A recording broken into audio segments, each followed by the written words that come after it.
हाय दोस्तों, automation fever channel के एक नए वीडियो एपिसोड में आपका स्वागत है।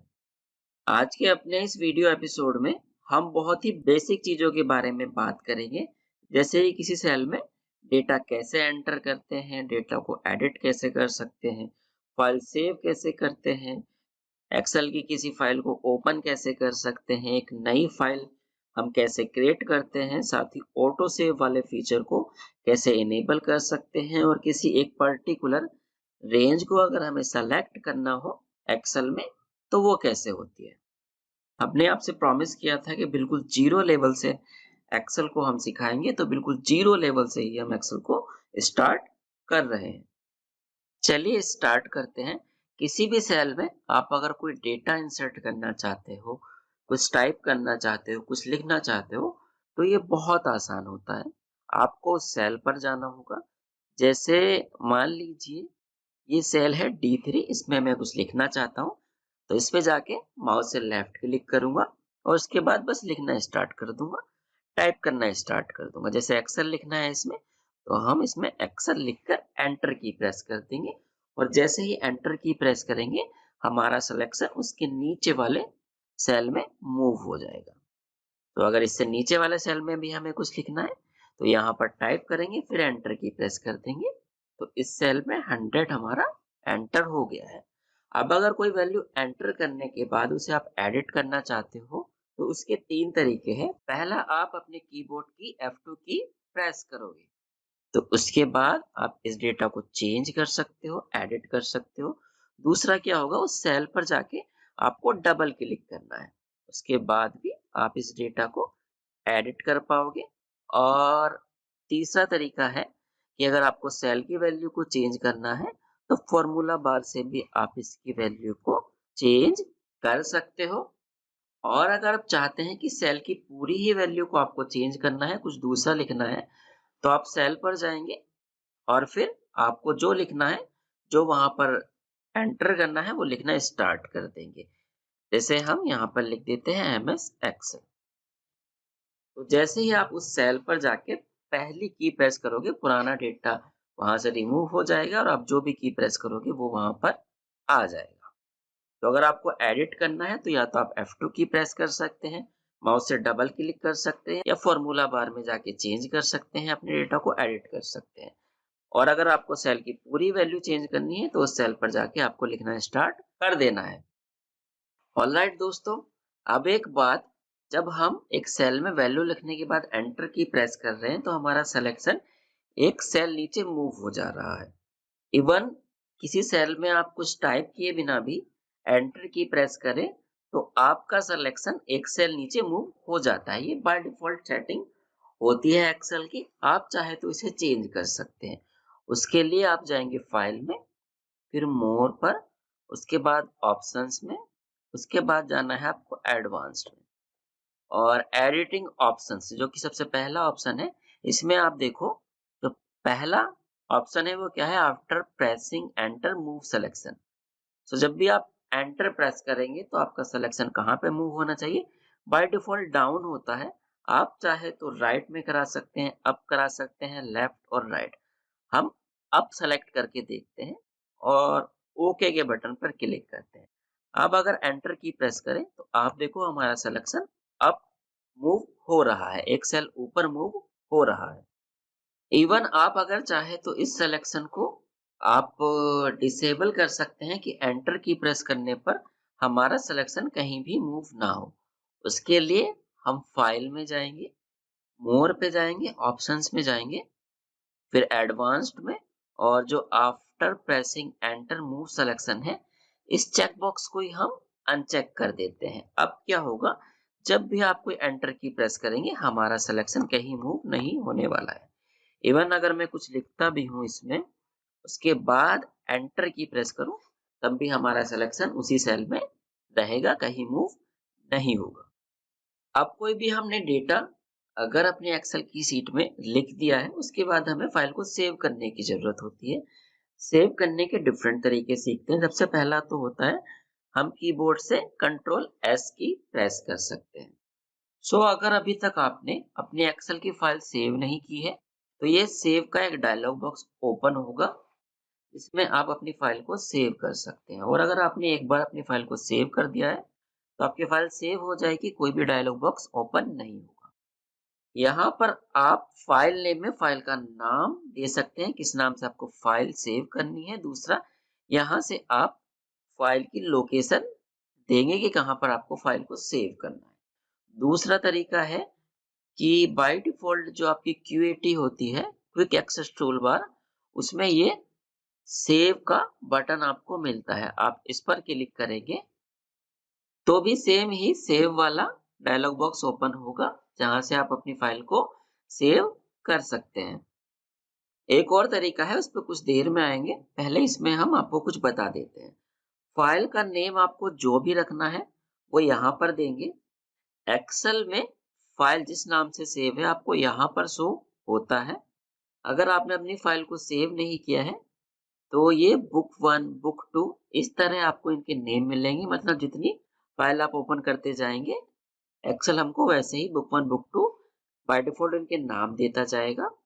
और हमें अपनी पसंद का नाम रखना है, तो हम सेव में जाके सेव डायलॉग से फाइल नेम में जो भी नाम देंगे, उस नाम से अपनी फाइल को सेव कर सकते हैं। जैसे हम इसको फर्स्ट फाइल के नाम से सेव करना चाहते हैं। इसके बाद जो बाय डिफ़ॉल्ट एक्सटेंशन होती है, वो XLSX होती है। यहाँ पर क्लिक करके आप चाहें तो इस एक्सटेंशन को चेंज कर सकते हैं। अभी हम नहीं कर रहे हैं, नॉर्मल जो एक्सेल वर्कबुक की एक्सटेंशन है, उसी को रहने देते हैं। बाकी यहाँ पे फाइल लोकेशन आपको देनी होती है कि फाइल को आपको कहाँ पर सेव करना है। तो अगर आपकी बाय डिफ़ॉल्ट जो लोकेशन शो हो रही है, यहीं पर आप सेव करना चाहते हैं, तो आप सेव पर क्लिक कर दें। आप इसको बदलना चाहते हैं, तो आप यहाँ पर क्लिक करेंगे, जिससे कि ये एक आपकी ड्रॉप अप लिस्ट ओपन होगी, जिसमें से आप जिस फ़ोल्डर में सेव करना चाहते हैं, यहाँ से सेलेक्ट करके सेव कर सकते हैं। अगर यहाँ पर आपका फ़ोल्डर नहीं है, जहाँ पर आपको सेव करना है, तो आप मोर लोकेशंस पर जाएँगे, जिससे कि ये डायलॉग बॉक्स आपका ओपन होगा। यहाँ से भी आपको ऑप्शन मिलेगा कि फाइल की एक्सटेंशन आपको चेंज करनी है, तो चेंज कर लीजिएगा। अगर आपको फाइल किसी और नाम से सेव करनी है, तो यहाँ से भी अभी आप चेंज कर सकते हैं, या फिर आपको किसी दूसरी लोकेशन पर सेव करना है, तो आपको ब्राउज़ पे जाना है और यहाँ से आपको जहाँ भी सेव करना है, उस पर चले जाएँगे। जैसे हम मान लीजिए डेस्कटॉप पर इसे सेव करना चाहते हैं, तो डेस्कटॉप पर क्लिक करके सेव पर क्लिक कर देंगे, जिससे ये फाइल सेव हो जाएगी।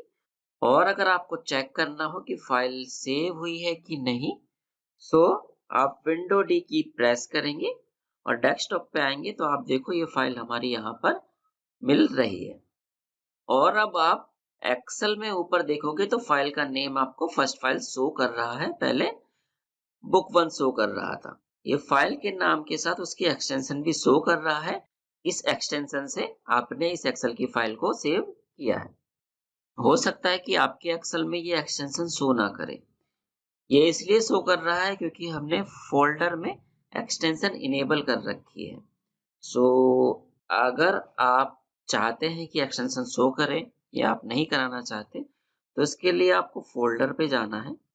इसमें आपको जाना है व्यू में और व्यू के अंदर शो हाइड ग्रुप में आपको मिलेगा फाइल नेम एक्सटेंशन। अगर इस चेक बॉक्स को आप अनचेक कर दें और उसके बाद आप इस एक्सेल की फाइल को दोबारा से ओपन करो, तो आप देखोगे फाइल नेम के साथ अब उसकी एक्सटेंशन शो नहीं हो रही है। और अगर अभी तक आपने फाइल को सेव नहीं किया है, जैसे हमने इसे अभी ओपन किया है, तो इसके आगे सेव्ड शो नहीं कर रहा है। अगर मैं इस सेव वाले बटन पे क्लिक करूं, तो इसके आगे सेव्ड शो करने लगेगा। तीसरा तरीका जो है फाइल को सेव करने का, उसके लिए आप फाइल पर जाओगे और यहाँ पर आपको सेव वाला बटन मिल जाएगा। यहाँ से भी आप अपनी फाइल को सेव कर सकते हैं। ऑलराइट दोस्तों, अब जितनी बार भी हम कंट्रोल एस की प्रेस करेंगे, ये डेटा सेव होता रहेगा। पहले रिकमेंडेड किया जाता था कि जब भी आप कुछ फाइल में काम कर रहे हैं, तो उसको बार-बार सेव करते रहें। वरना कभी ऐसा हो सकता है कि अचानक से सिस्टम बंद हो जाए या आप अचानक से फाइल को बंद कर दो या कोई आके बंद कर दे बिना सेव किए, तो आपका डेटा उड़ जाएगा। इसीलिए पहले ये रिकमेंड किया जाता था कि जब भी आप एक्सेल में काम कर रहे हैं, तो 2 मिनट में, 3 मिनट में चेंजेस करने के बाद बार-बार चेंजेस को सेव करते रहें। पर अब इसकी भी ज़रूरत नहीं है।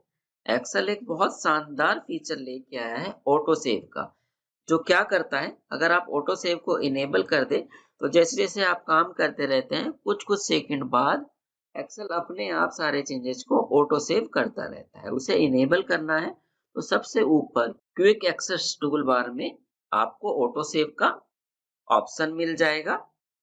अभी देखो तो ऑटो सेव का ऑप्शन ऑफ है, मतलब कि ये इनेबल नहीं है अभी। ऑटो सेव को इनेबल करना है या ऑन करना है, उसके लिए सिर्फ आपको इस बटन पर क्लिक कर देना है, जिससे कि ऑटो सेव का ये फीचर आपका इनेबल हो जाएगा। जैसे ही ऑटो सेव आपका ऑन हो गया, अब आप एक्सेल में बेफिक्र होकर काम करते रहिए। आप काम करते जाएंगे और कुछ सेकंड्स के बाद वो चेंजेस ऑटोमेटिकली एक्सेल आपके लिए सेव करता रहेगा। आपको कभी भी कंट्रोल एस की प्रेस करने की जरूरत नहीं पड़ेगी। अगर आप ऑटो सेव को इनेबल भी नहीं करते हो, तो भी एक्सेल आपके डेटा का ख्याल रखता है। इसमें क्या होता है कि अगर अचानक से आपका सिस्टम बंद हो जाए, तब भी आप अपनी एक्सेल की फाइल को रिकवर कर सकते हैं, पर आपका ऑटो रिकवर वाला ऑप्शन इनेबल होना चाहिए, जिसको आप चेक कर सकते हैं। फाइल मेन्यू में जाएंगे, उसके बाद ऑप्शंस में, और फिर आपको जाना है सेव में। सेव में ये जो आपका चेक बॉक्स है, save auto recover information every, ये चेक बॉक्स आपका इनेबल होना चाहिए, चेक बॉक्स चेक होना चाहिए। बाय डिफॉल्ट एक्सेल में हर 10 मिनट में इंफॉर्मेशन ऑटो रिकवर के लिए जाती है। इस टाइम को आप अपनी रिक्वायरमेंट के अकॉर्डिंग घटा और बढ़ा सकते हैं। दूसरा, अगर आपका अचानक से सिस्टम बंद हो जाए, तो उसके बाद ये पाथ है जिस पर आप जाके वो एक्सेल की फाइल ढूंढ सकते हैं। तो आप इस पाथ को कॉपी करेंगे, विंडो आर की प्रेस करके रन डायलॉग बॉक्स में इस पाथ को पेस्ट करके एंटर की प्रेस करेंगे, तो ये जो आपका अभी लोकेशन ओपन हुई है, यहाँ पर आपको एक्सेल की फाइल मिल जाएगी। इवन आप यहाँ भी ना चाहना चाहें, तो एक्सेल की कोई भी जब आप फाइल ओपन करेंगे, तो लेफ्ट में आपको फाइल मिल जाएगी, जिसको आप रिकवर वहां से कर सकते हैं। ऑल राइट दोस्तों, फाइल को सेव करना हमने सीख लिया। अब सेव एज के बारे में बात करते हैं। सेव एज का यूज हम फाइल की एक दूसरी कॉपी बनाने के लिए करते हैं। मतलब जब हम सेव एज का यूज करके फाइल को सेव करते हैं, तो उस फाइल की एक नई कॉपी क्रिएट हो जाती है। सेव एज कैसे करेंगे वो सीखते हैं। उसके लिए आप फाइल पे जाओगे, यहाँ पर आपको सेव एज का ऑप्शन मिलेगा, इस पर क्लिक कर देंगे। सेव एज नहीं होगा तो यहाँ पर सेव एज कॉपी होगा, उस पर आपको क्लिक करना है, जिससे कि आपकी ये सेव एज वाली विंडो ओपन हो जाएगी।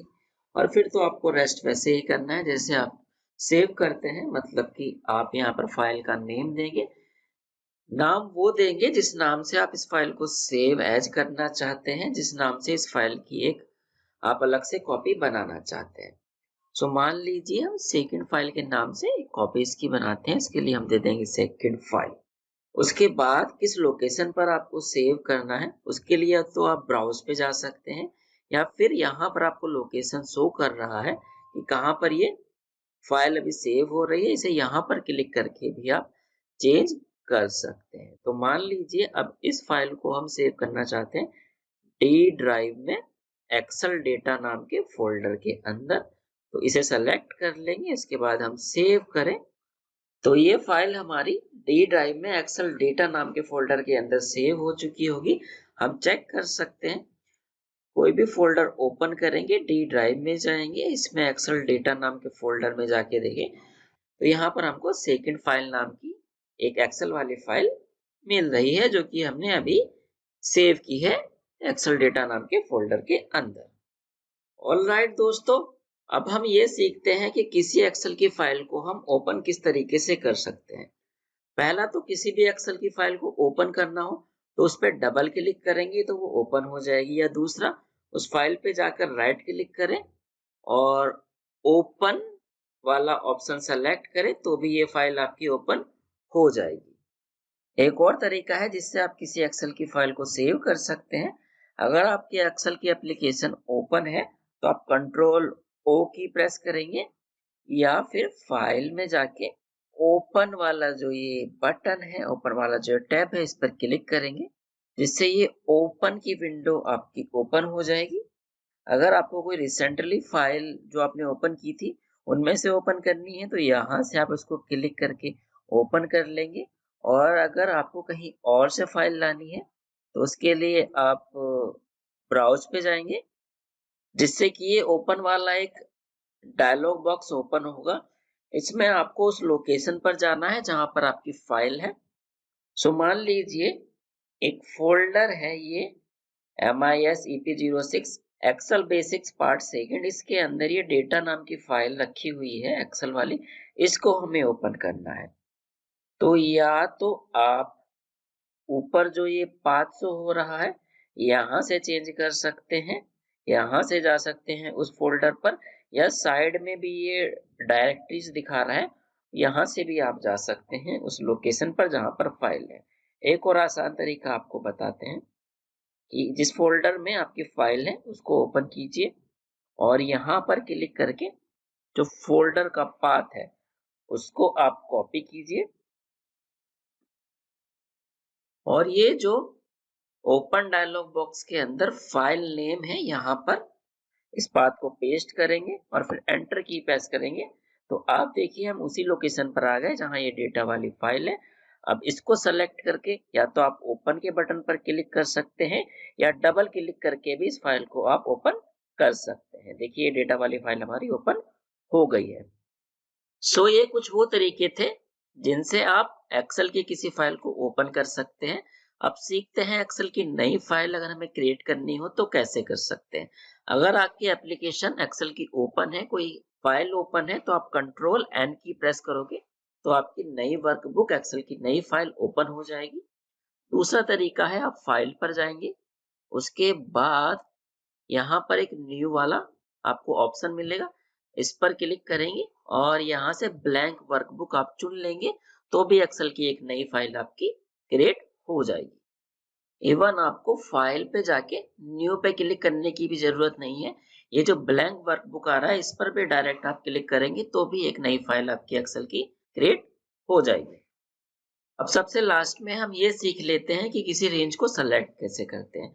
बहुत आसान है, आप किसी एक सेल पर क्लिक करेंगे, उसके बाद माउस का लेफ्ट बटन प्रेस करते हुए आप जहां तक भी आपको सेल सेलेक्ट करने हैं वहां तक का माउस को लेते जाएंगे। उसके बाद माउस को छोड़ देंगे तो आपकी वो पूरी रेंज सेलेक्ट हो जाएगी।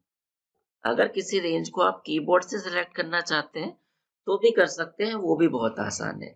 जहां से आपको रेंज सेलेक्ट करनी है उस सेल पर आप जाएंगे, फिर आप शिफ्ट की दबा के रखेंगे और अगर आपको राइट में रेंज सेलेक्ट करनी है तो कीबोर्ड की जो राइट वाली की होती है वो प्रेस करते जाएंगे और अगर नीचे की तरफ आपको रेंज सेलेक्ट करनी है तो डाउन वाली जो की होती है कीबोर्ड की वो दबाते रहेंगे, तब तक दबाते रहेंगे जहां तक आपको रेंज सेलेक्ट करनी है। उसके बाद शिफ्ट की को आप छोड़ देंगे। अब जो आपने एक रेंज सेलेक्ट कर ली, इस पूरी रेंज पे आप जो भी चाहे ऑपरेशन परफॉर्म करा सकते हैं। जैसे हमारी जो ये पूरी रेंज सेलेक्ट है उसमें हम एक्सएल लिखवाना चाहते हैं तो बहुत आसानी से लिख सकते हैं। चलिए हम टाइप करते हैं एक्सएल, उसके बाद हम एंटर की प्रेस नहीं करेंगे वरना एक ही सेल में लिखा जाएगा। हम कंट्रोल के साथ एंटर की प्रेस करेंगे तो जितनी भी रेंज हमारी सेलेक्टेड होगी सब में देखिए आप एक्सेल टाइप हो गया है। तो दोस्तों आज के लिए इतना ही। अगर आपको हमारी ये वीडियो पसंद आई हो तो इसको लाइक कीजिए और अगर अभी तक आपने हमारे चैनल को सब्सक्राइब नहीं किया है तो सब्सक्राइब जरूर कर लीजिएगा। अब नेक्स्ट वीडियो लेक्चर में मुलाकात होगी। बाय।